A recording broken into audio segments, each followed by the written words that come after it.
Hola, ¿qué tal? Nuevamente bienvenidos a esta sección de Hebreo para Todos. Soy su anfitrión Rafael, esperando que se encuentren muy bien.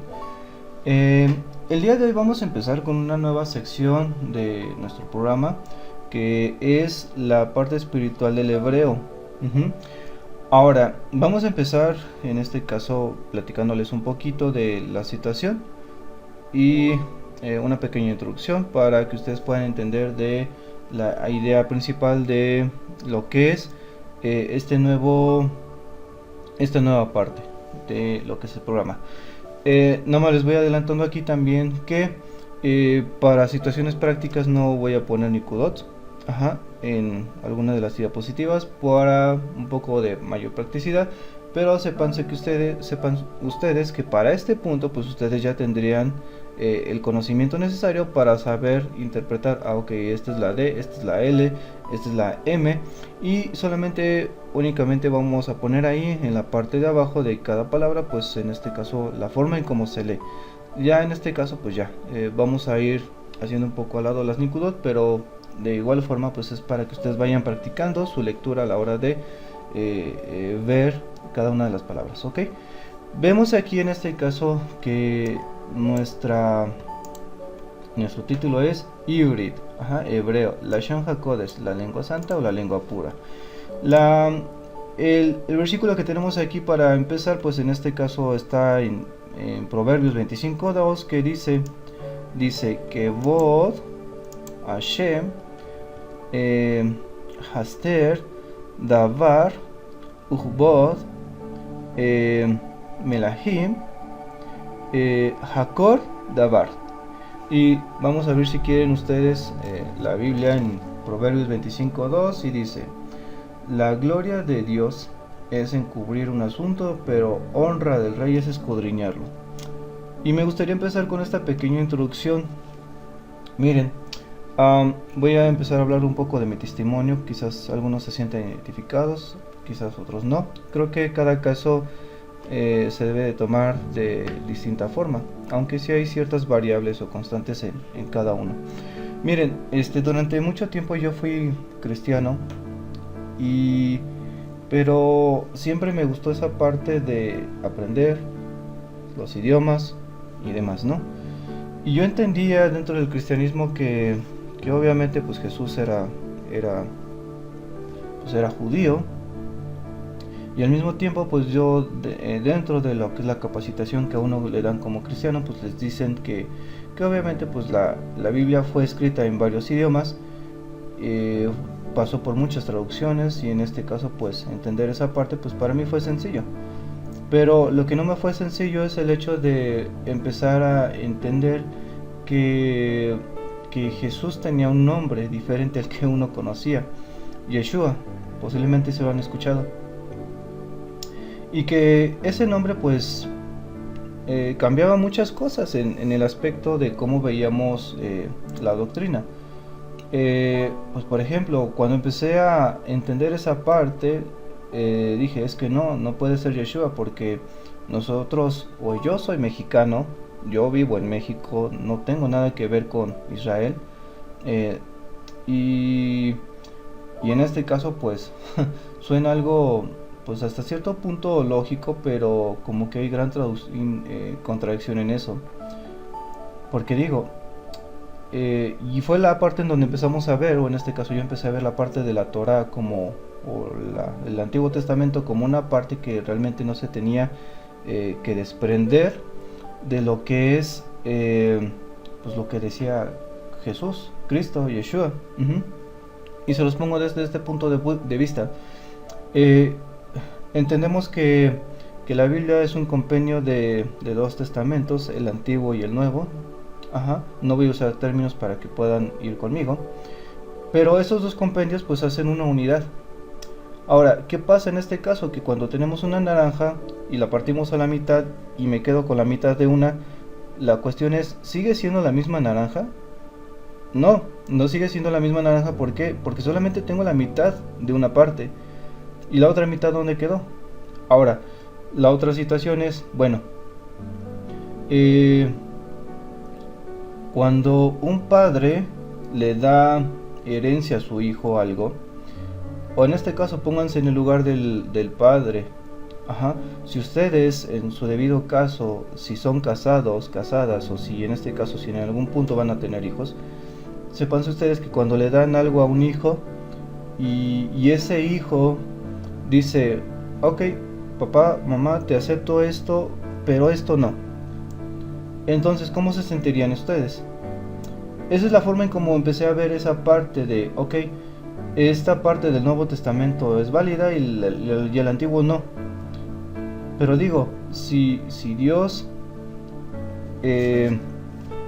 dentro de lo que es su escritura, perdón, te da todo y tú decides aceptar una cosa y rechazar lo otro, como que algo no checa ahí. Entonces empecé a sentir esa parte de, ok, creo que estoy siendo malagradecido.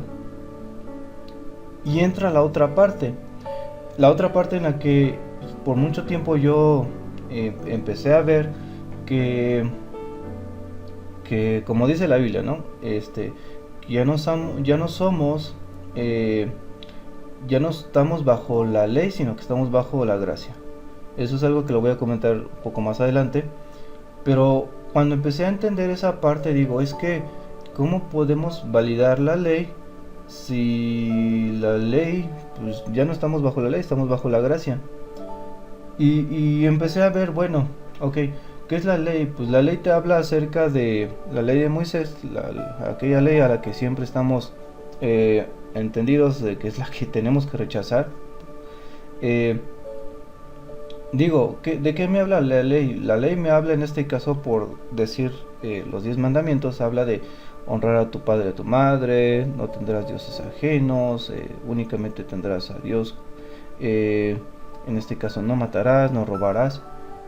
Y digo, a ver, en este caso, cuando salgo a la calle, ¿salgo a matar? Pues no.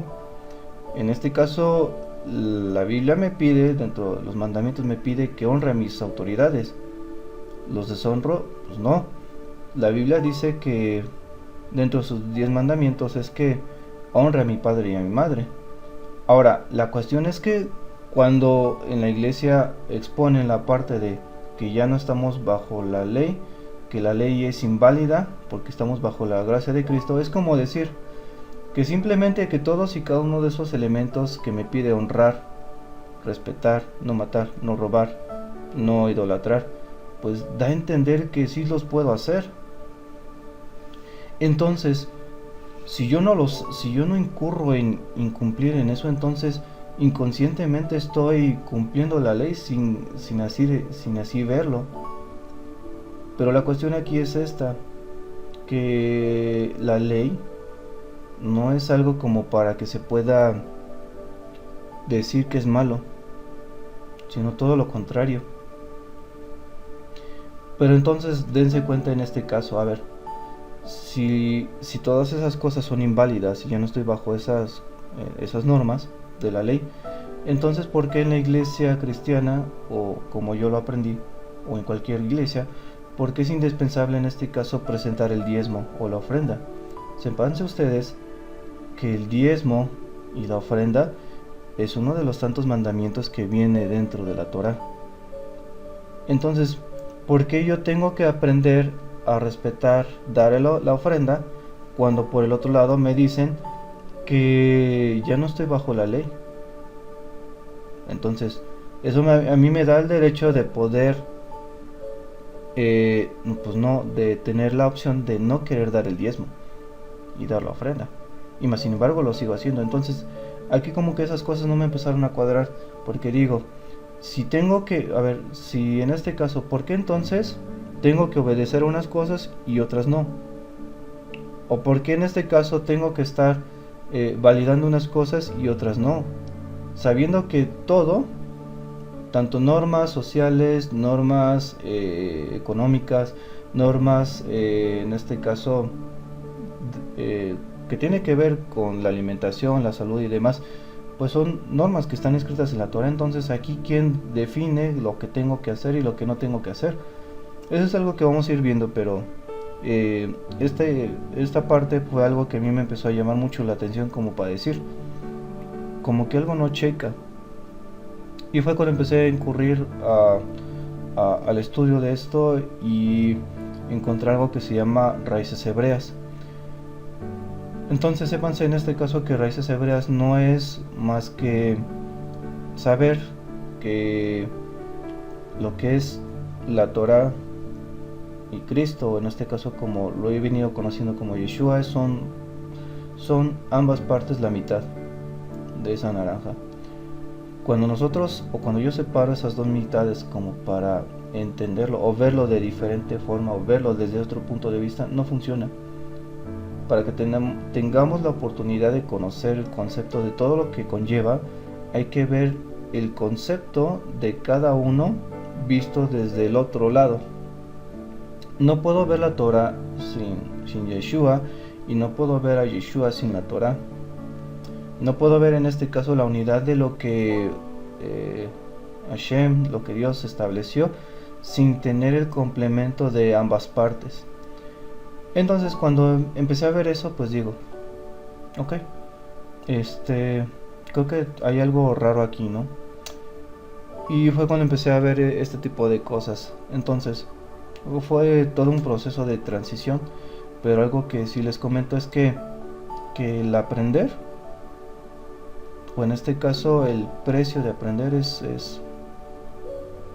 tiene un costo el saber aprender, y es ir quitando muchas ideas, muchos conceptos. ¿Para qué? Para empezar a captar o analizar la información desde un punto de vista, y eso es algo que cuesta hasta cierto punto trabajo, pero les platico esta parte porque creo que a lo mejor varios de ustedes se sentirán identificados conmigo, algunos no, pero es como para que vayamos entendiendo que atrás del trasfondo de algo siempre hay algo mucho más grande. De hecho, dice un dicho que todo texto fuera de contexto es un pretexto. No podemos dar por validar un mensaje sin entender el contexto de dónde viene o del por qué. Es como decir, por ejemplo, si yo quiero hablar de normas, comida, situaciones, costumbres de, no sé, del pueblo francés, español o alemán o de cualquier otra nación, no, y si lo hago bajo el concepto de únicamente de decirlo por lo que yo veo, porque siendo mexicano, creo que la información estaría incompleta, porque obviamente para hablar de las costumbres, dogmas y raíces de otra nación, tengo que entender en este caso el idioma, tengo que entender las costumbres, tengo que entender el tipo de comida que hacen, tengo que entender la forma de vida como desarrollan sus actividades, tengo que entender muchas variables que complementan la situación de esa nación. Y es lo mismo aquí.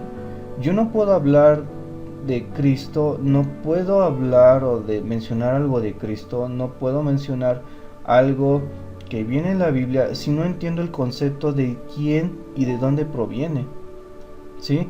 Porque manejamos en este caso la parte de Cristo, de Jesús, desentendiendo que él fue judío. Y si yo desentiendo esa parte, entonces hay mucha información, hay muchos conceptos que al momento de hablarlos, al momento de estudiarlos, van a estar incompletos. ¿Por qué? Porque un judío no piensa de la misma forma que un mexicano, o de la misma forma que un alemán, o de la misma forma que un francés. Entonces hay muchas cosas dentro de ahí que carecen o impiden la información completa. ¿Por qué? Porque no lo estoy viendo desde el enfoque correcto. Y bueno, ese es un pequeño análisis que yo fui haciendo con el tiempo, como para darme a entender, hacerme ver a mí mismo que el saber lo que fue Jesús, lo que es Dios y lo que es Dios, carece de información cuando nosotros hacemos a un lado la otra mitad de la naranja. Ok, entonces, bueno, dicho esto, pues vamos a empezar con lo que vamos a ver.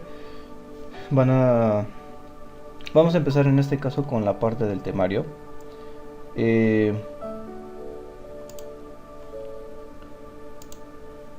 Y bueno, esta parte del temario lo vamos a ver en otro video. Espero que tenga la oportunidad de la presencia de ustedes.